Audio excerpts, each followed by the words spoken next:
Good evening, Your Majesties. Good evening, Windsor. A huge thank you to everyone for making this such a special evening. Par une matinée fraîche à Londres, le rythme habituel de l'aéroport de Heathrow a été perturbé par une scène que personne n'a vu venir. La princesse Charlotte, vêtue simplement et sans fanfare royale, traversa le terminal sans se faire remarquer jusqu'à ce que le personnel, ignorant son identité, prenne une décision choquante et l'escorte à la sortie. Des murmures se répandirent, des sourcils se levèrent, puis tout changea. Le prince William arriva, non pas en criant, mais avec une présence calme et autoritaire qui figea la salle. Ce qui s'est passé ensuite a laissé le personnel de l'aéroport stupéfait et profondément désolé. Ce n'était pas un simple malentendu. C'est un moment que la famille royale n'oubliera pas de sitôt. Ignorée et seule, la princesse Charlotte a vécu une terrible épreuve à l'aéroport. Une forte rafale de vent a balayé l'entrée de l'aéroport londonien de Heathrow, arrachant manteaux et écharpes aux passagers pressés de prendre leur vol. À l'intérieur, le terminal vibrait d'un chaos familier. Les annonces des haut-parleurs résonnaient au-dessus de nos têtes. Les enfants se lamentaient sur leurs jouets perdus. Les hommes d'affaires tapaient furieusement sur leurs ordinateurs portables, et l'odeur du café brûlé s'échappait des cafés voisins. Au milieu de ce tourbillon quotidien, un élégant SUV noir s'approchait du Terminal 5, attirant à peine l'attention. La portière s'ouvrit et dépassa une personne tout sauf ordinaire, la princesse Charlotte de Galles. À seulement 9 ans, Charlotte n'était pas étrangère au public. Mais ce matin-là, vêtue d'une simple veste bleu marine, d'un jean foncé et de baskets blanches, elle se fondait dans la foule comme n'importe quel autre enfant. Pas d'arrivée remarquée, ni de flash d'appareil photo. Ses cheveux châtains étaient attachés en une queue de cheval lâche, et son seul accessoire était un petit bagage à main. Malgré son allure décontractée, elle dégageait quelque chose de royal, une aura invisible qui appelait un second regard. Malheureusement, personne ne lui accorda ce second regard. Elle n'était pas là pour un engagement royal rempli de photographes et de foules qui la saluaient. Elle se rendait à Édimbourg pour assister à un événement caritatif pour enfants, une initiative encouragée par ses parents dans le cadre de ses premières fonctions royales. Le prince William et la princesse Kate avaient toujours cherché à offrir à leurs enfants un maximum de normalité. Et aujourd'hui, cela signifiait laisser Charlotte voyager sans tracas, comme n'importe quelle jeune fille ordinaire. Mais lorsqu'elle entra seule dans le terminal bondé, sans un seul agent de sécurité en vue, ce sentiment de normalité s'effrita rapidement, serrant fermement son billet. Charlotte s'approcha du comptoir d'enregistrement, la nervosité palpitant malgré sa confiance tranquille. Elle était prête, du moins le pensait-elle. Derrière le comptoir se tenait Sarah, une jeune employée déjà épuisée par la précipitation matinale. Sarah ne s'attendait pas à se retrouver face à face avec la famille royale, mais à ses yeux, Charlotte ressemblait à n'importe quelle autre préadolescente. Douce, polie et peut-être un peu timide. Certainement pas quelqu'un qui avait besoin d'un traitement de faveur. Ensuite, « S'il vous plaît », cria Sarah en levant à peine les yeux de l'écran. Charlotte s'avança et glissa sa carte d'embarquement sur le comptoir. « Bonjour », dit-elle avec un sourire doux. Sarah murmura un bref salut, mais tandis que ses doigts parcouraient le billet, elle se figea. Son regard se plissa sur l'élégant blason gravé en haut, un détail bien trop rare pour un enfant voyageant seul. Elle regarda Charlotte, la suspicion grandissant dans son regard. « C'est ton billet ?» demanda-t-elle d'une voix rauque. « Oui », répondit Charlotte, les joues rouges sous le regard de Sarah. « Avez-vous une pièce d'identité ?» Charlotte hésita. Devait-elle la dire? Ses parents lui avaient appris à être humble, à ne jamais afficher son nom. Mais était-ce le moment de parler? « Pas de pièce d'identité, mais je suis la princesse Charlotte de Galles, » dit-elle doucement. Les mots restèrent suspendus dans l'air, lourds et incroyables. Pendant un instant, Sarah resta sans réponse. Elle se contenta de fixer le vide, essayant de comprendre ce qu'elle venait d'entendre. Instinctivement, ses doigts se dirigèrent vers sa radio. « Un instant, » dit-elle, puis elle se détourna. Le cœur de Charlotte se mit à battre la chamade. La voix de Sarah crépita dans l'oreillette, et la tension dans l'air se dissipa, comme le calme avant la tempête. Un deuxième employé apparut, plus âgé et plus sérieux. Il examina le billet, puis regarda Charlotte. Son expression était indéchiffrable. « Avez-vous quelqu'un que nous puissions contacter ?» demanda-t-il. « Mon père est le prince William », répondit Charlotte avec un calme acquis. « Vous pouvez contacter le palais de Kensington pour confirmation. » Il hocha la tête et se tourna vers Sarah. « Vérifiez-le immédiatement. » Charlotte resta immobile, les doigts crispés sur le billet comme une bouée de sauvetage. Ce devait être un simple enregistrement, un vol tranquille.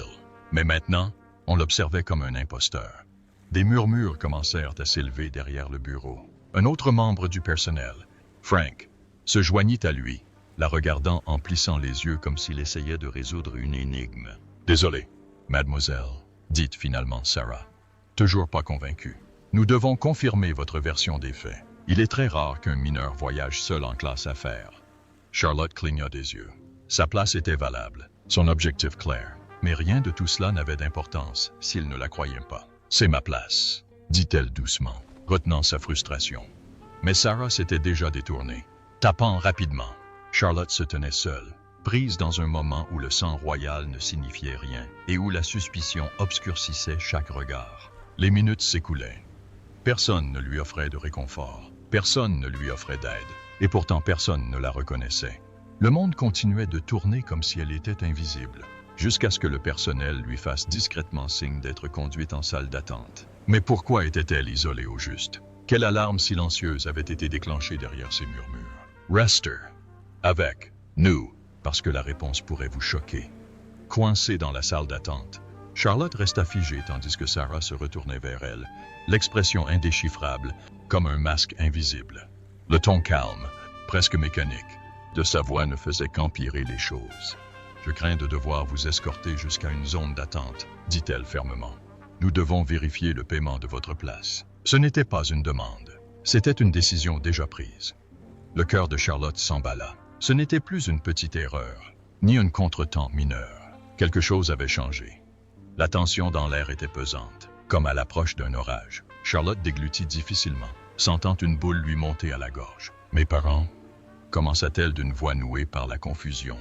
Mais Sarah faisait déjà signe à quelqu'un à proximité. Un homme en uniforme bleu marine s'approcha, le pas vif et assuré, les épaules carrées, et sa voix portait un ton qui ne laissait aucune place à la négociation. « S'il vous plaît, suivez-moi. » Tout autour d'elle ralentit, tandis qu'elle scrutait une dernière fois l'aéroport animé. Les gens riaient, enregistraient leurs bagages, prenaient un café, mais aucun ne la regardait. Personne ne la reconnaissait. Pour eux, elle n'était qu'une jeune fille en manteau. Seule, maladroitement, dans un terminal, elle aurait dû passer comme une reine. Elle pensait à ses parents. Ils n'avaient sûrement aucune idée de ce qui se passait. Il lui avait dit que ce voyage était important, qu'elle était prête à représenter quelque chose de plus grand qu'elle-même. Et pourtant, elle était là, abandonnée comme un problème dont personne ne voulait s'occuper. Elle suivit l'homme en silence, sa petite silhouette émettant à peine un bruit lorsque ses chaussures touchèrent le carrelage. Autour d'elle, des adultes se dressaient comme des statues, avançant avec détermination tandis qu'elle était guidée dans une direction qui semblait inexplorée. Elle se souvenait de son entraînement, de sa grâce sous la pression, de son sang-froid en public, de sa maîtrise de soi, de son absence de pleurs, de son calme, de sa maîtrise de soi. Ils atteignirent une pièce annexe. Les lumières bourdonnaient comme des insectes au-dessus de sa tête, vacillant légèrement, comme si eux-mêmes s'interrogeaient sur la suite. L'espace était simple, dépourvu de tout confort, et la porte se referma derrière elle avec un léger clic glacial. Le silence à l'intérieur était presque insupportable. La main de Charlotte serra sa carte d'embarquement, comme si c'était la seule preuve de son appartenance à cet endroit. Puis la porte s'ouvrit à nouveau. Un autre membre du personnel entra, plus âgé, le regard fatigué et portant un badge sur lequel était écrit « George ». Il la regarda, puis le billet qu'elle tenait à la main. « Je vous prie de m'excuser pour le retard », dit-il sèchement. « Mais nous ne pourrons pas traiter votre carte d'embarquement tant que nous ne l'aurons pas vérifiée. » Le système l'a signalé pour vérification. La poitrine de Charlotte se serra. « Signalé », répéta-t-elle d'une voix légèrement tremblante. « Mais mes parents m'attendent, à Édimbourg. Ils m'attendent. » George hocha lentement la tête, ses lèvres formant une ligne fine et hésitante. « Je comprends, » dit-il, sans méchanceté, mais sans laisser place à la discussion, mais sans confirmation de paiement. « Tu ne peux pas monter dans l'avion. » Sa mâchoire se serra. Elle refusait de pleurer. « Ni ici, ni maintenant. » George se tourna vers un autre membre du personnel. « Appelle le numéro enregistré. » Lui ordonna-t-il. « Mettons les choses au clair. » Charlotte resta immobile, le souffle lent et régulier malgré la panique qui montait en elle. Ses parents étaient injoignables pour le moment. En proie à ses engagements, Elle n'était pas censée déranger. Elle le savait. Il lui avait promis que ce voyage l'aiderait à grandir, prouverait qu'elle était prête. Mais ça, c'était comme une punition pour être simplement venue. Le temps s'éternisait. La pièce ne changeait pas. Les lumières bourdonnaient au-dessus de sa tête. L'air était vicié. Et des voix à l'extérieur de la porte lui rappelaient que le monde continuait de bouger, tandis qu'elle restait figée sur place. Elle jeta un coup d'œil au personnel assis de l'autre côté du bureau. Frank secoua la tête. Et Sarah affichait toujours une expression de retenue, mais plus légère. Quelque chose se passait. Elle ne savait pas quoi, mais elle sentait l'air se déplacer autour d'elle comme si la pièce elle-même avait repris son souffle. Puis George décrocha le téléphone. Sa voix était basse, pressante. Les yeux de Sarah se posèrent sur l'écran, les sourcils légèrement froncés. L'un des hommes se pencha pour murmurer quelque chose. Ce n'était pas fort, mais Charlotte sentit chaque syllabe résonner dans l'air comme un signal caché. Quelque chose avait changé, puis la porte s'ouvrit à nouveau. Une autre silhouette entra. Celui-ci était différent. Son uniforme était plus soigné. Chaque détail impeccable, et sa présence portait le poids de quelqu'un habitué à être obéi. Il ne regarda pas autour de lui. Il regarda Charlotte droit dans les yeux. Puis, sans un mot pour elle, il se tourna vers George. « Il faut agir vite. » Charlotte retint son souffle. « Bouger? Où? Pourquoi maintenant? » Son pouls battait à tout rompre, et elle sentit la douleur de l'impuissance la gagner à nouveau. Mais avant qu'elle puisse poser la moindre question, quelque chose de bien plus inattendu se produisit. L'arrivée de son père. Mais pourquoi son visage? Au lieu d'apaiser, a-t-il soudainement laissé tout le monde sans voix? Restez connectés. Le prince William entre. L'air dans la petite pièce latérale se raidit, empreint d'inconfort et de panique silencieuse. Les membres du personnel s'agitaient contre le mur, chuchotant nerveusement, tout en jetant un coup d'œil à la princesse Charlotte, assise en silence, ses petites mains jointes sur ses genoux. Son billet avait enfin été vérifié, mais le mal était déjà fait. On l'avait traitée comme une étrangère, méconnue, mise en doute et rejetée, tout cela parce qu'elle ne portait pas de tiare et n'était pas entourée d'un agent de sécurité. Mais soudain, dans un retournement de situation qu'aucun d'eux n'avait vu venir, la porte s'ouvrit à nouveau en grinçant. Tout le monde se retourna. Pendant une seconde, le personnel crut qu'un autre superviseur arrivait pour dissiper la confusion. Mais lorsque la silhouette entra dans la pièce, tous semblaient en s'arrêter d'un coup. Ce n'était pas un manager. Ce n'était pas un autre voyageur ni un agent de sécurité. C'était le prince William. Grand, posé et indéniablement royal, il entra avec une puissance calme qui fit paraître la pièce plus petite. Son regard se posa aussitôt sur sa fille, et à cet instant, l'expression de Charlotte changea, passant d'une défiance posée à un soulagement à peine contenu. Son père était là, et pas seulement en tant que parent, mais en tant que futur roi. Le personnel se figea. Les bouches s'entr'ouvrirent légèrement. Sarah, la première à avoir défié Charlotte, pâlit instantanément. Instinctivement, elle recula tandis que le regard de William se déplaçait lentement à travers la pièce. Nul besoin de mots pour l'instant. Sa seule présence suffisait à l'appeler à la responsabilité. Quelqu'un peut-il m'expliquer pourquoi ma fille a été retirée du terminal? La voix du prince William était posée, maîtrisée, mais il y avait une chaleur indéniable sous-jacente, celle qui exige des réponses. Sarah balbutiait, son professionnalisme s'effritant. « Votre Altesse royale, nous ne l'avions pas remarqué. » Il y avait confusion. Son billet. Son billet était valable, intervint William, d'un ton plus ferme, et elle se présenta. Pourtant, elle fut interrogée, mise en doute, et placée dans cette pièce comme si elle représentait un risque pour la sécurité. Une enfant de 9 ans. Charlotte resta silencieuse, observant l'instinct protecteur de son père prendre le dessus.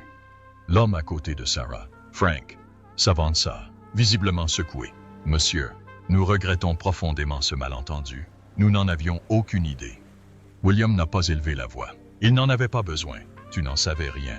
Parce que tu n'as pas écouté, parce que tu as supposé, parce que tu as vu une jeune fille voyager seule et que tu as pensé qu'elle n'était pas à sa place.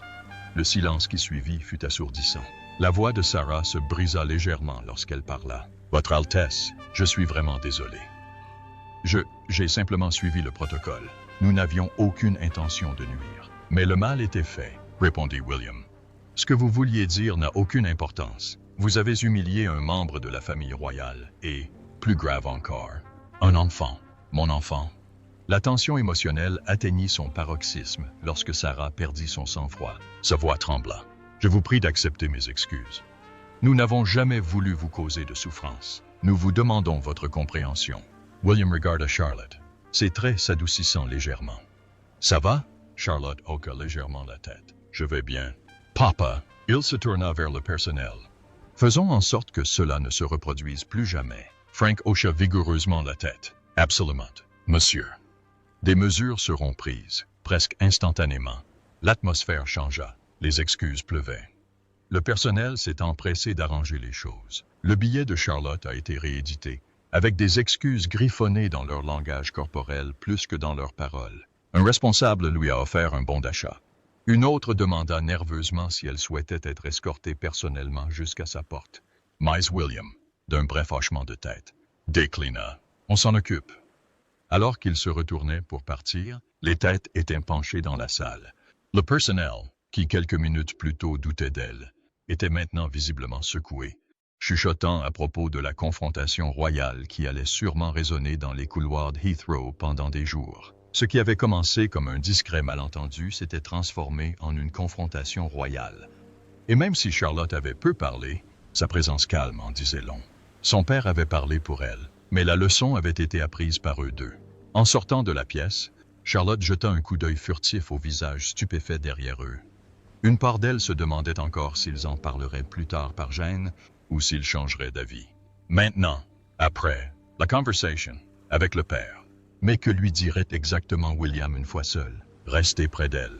Car ce qui allait suivre n'était pas seulement une préoccupation paternelle, cela révélait une vérité royale plus profonde que personne n'avait vu venir. Une puissante leçon paternelle à la princesse Charlotte. Charlotte marchait aux côtés de son père, le prince William. Ses petits doigts s'enroulaient autour de lui, tandis qu'il traversait le couloir privé du terminal. Ses pas étaient calmes et posés. Presque trop calme pour quelqu'un d'aussi jeune qui venait de vivre la matinée la plus humiliante de sa vie. Son esprit était encore absorbé par les questions. Les escaliers, la pièce froide et les néons qui bourdonnaient comme des insectes furieux au-dessus de sa tête. Et maintenant, elle était là, marchant aux côtés du roi. Non pas à cause d'une cérémonie ou d'une célébration, mais parce que tout avait mal tourné. Le prince William la regarda, le visage indéchiffrable, mais la poigne rassurante. « Tu t'es bien tenu aujourd'hui » dit-il d'une voix basse mais pleine de poids. Charlotte ne répondit pas immédiatement. Que pouvait-elle dire? Son père n'avait pas été là quand elle avait le plus besoin de lui, quand des inconnus la regardaient comme si elle n'était personne, quand le personnel lui a demandé son nom, quand une salle pleine d'adultes a fait comme si elle n'était pas à sa place. « Je ne pense pas qu'il m'ait reconnue » elle a fini par murmurer, sa voix à peine plus forte qu'un souffle. William soupira doucement, presque coupable. « C'est possible. » dit-il, mais ça ne veut pas dire que c'est bien. Elle leva les yeux vers lui. Surprise. Il n'y avait aucune prestance royale dans son ton, aucune volonté d'éviter soigneusement les vérités difficiles, juste de l'honnêteté. Tu crois qu'ils m'ont traité comme ça parce que je n'étais pas avec toi? Demanda-t-elle. La question planait entre eux comme un brouillard épais et gênant. Le prince William s'arrêta un instant. Le couloir était calme, surveillé, dégagé pour leur passage. Certaines personnes respectent les uniformes, dit-il prudemment. Certains respectent la richesse, mais tout le monde ne voit pas la valeur de ce qu'il ne comprend pas. Charlotte hocha la tête, mais la douleur dans sa poitrine persistait. Il me traitait comme si je mentais, comme si je ne méritais pas d'être là. William s'agenouilla devant elle, leurs yeux se trouvant ainsi à la même hauteur, un geste non pas princier, mais paternel. Charlotte, chacun voit ce qu'il veut voir. Tu n'as rien fait de mal. Tu as tenu bon. C'est plus que ce que je pourrais dire de la plupart des hommes adultes. Un instant. Puis il ajouta. Mais maintenant, c'est mon tour. Ils reprirent leur marche. À l'approche du poste de contrôle central, le personnel, qui avait autrefois ignoré Charlotte, se figea à la vue du prince William. Un officier faillit laisser tomber sa radio avant de se redresser et d'acquiescer vivement. « Votre Altesse royale » dit-il, visiblement nerveux. « Nous sommes désolés pour ce qui s'est passé tout à l'heure. » Il y a eu un malentendu. « Vraiment » demanda William d'une voix soudain sèche. La bouche de l'officier s'ouvrit, puis se referma. Il ne savait pas comment réagir. Charlotte regardait son père gérer l'instant avec une force qu'elle n'avait pas encore comprise. Il n'avait pas besoin de crier. Il n'exigeait pas d'excuses. Il était, tout simplement, et cela suffisait à bouleverser le monde autour de lui. Il se tourna légèrement, juste assez pour jeter un coup d'œil à sa fille. « Reste près d'elle » dit-il, et elle s'exécuta. Alors qu'il passait la sécurité, cette fois sans question, sans regard, Charlotte remarqua la façon dont chacun se déplaçait autour de son père, comme la gravité se courbant vers une étoile, et elle réalisa que ce n'était peut-être pas seulement une question d'être vu, c'était aussi une question d'être ressenti. De retour au salon, le prince William s'assit, le poids de la matinée s'installant dans sa posture. Charlotte, assise à côté de lui, jeta un coup d'œil circulaire dans l'élégante pièce, remplie de conversations feutrées et de théières en argent. On ne pouvait pas trouver plus différent de la minuscule salle d'attente froide où elle avait été enfermée plus tôt. Pourtant, la douleur persistait. « C'est étrange, dit-elle. Quelques minutes plus tôt, il me regardait comme si je n'avais aucune importance. Maintenant, il se plie en quatre. » William esquissa un sourire las. « C'est comme ça que le monde fonctionne parfois. Mais n'oubliez pas, ce ne sont pas les gens comme ça qui vous définissent. C'est vous qui le faites. » Charlotte détourna le regard en se mordant la lèvre. « Avez-vous déjà rêvé de disparaître un instant, de ne plus être prince ?» William est resté silencieux un long moment. Puis, « Oui, plus de fois que je ne peux le compter. Mais ensuite, je me souviens de qui regardait. Pas les caméras, les gens. Des gens qui ont besoin de force, même s'ils ne la reconnaissent pas. C'est pour ça qu'on continue. » Charlotte le fixa du regard, assimilant ses paroles. Son cœur lui faisait encore mal, mais quelque chose se construisait en dessous. Determination. Ce qu'il lui avait pris ce matin, il ne le reprendrait plus jamais. Soudain, un intendant entra précipitamment. « Votre Altesse, l'avion est prêt pour l'embarquement. Nous pouvons vous accompagner jusqu'à la porte d'embarquement. » William se leva, rajusta sa veste et tendit la main à sa fille. Elle l'accepta sans hésiter. Tandis qu'il se dirigeait vers la porte d'embarquement, les passagers chuchotaient et désignaient du doigt, non pas Charlotte, mais son père. Cette fois, pourtant, elle ne se sentait pas invisible. Elle se sentait puissante, non pas à cause de la personne à côté de laquelle elle se tenait, mais à cause de ce à quoi elle avait survécu. Merci d'avoir regardé ce rebondissement royal. Si vous étiez le prince William, comment réagiriez-vous à la bévue du personnel? Partagez votre avis dans les commentaires. N'oubliez pas d'aimer et de vous abonner.